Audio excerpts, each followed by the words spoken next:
Mga kapuso, ilang oras bago mag-2026 ay makikita natin ngayon na marami ang dumadagsa dito sa bus terminal sa Haro, Iloilo City para umuwi sa kani-kanilang mga lugar para doon mag-celebrate ng New Year.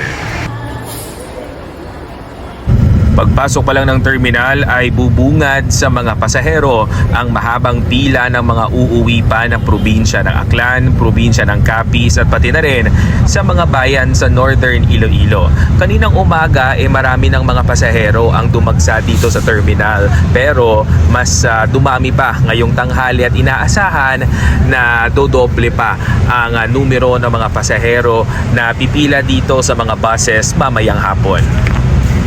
Inaabisuhan din ng otoridad ang mga pasahero na bantayan ang kanilang mga gamit upang hindi sila manakawan. Meron ding mga security personnel na naglilibot upang masiguro ang safety and security ng mga pasahero.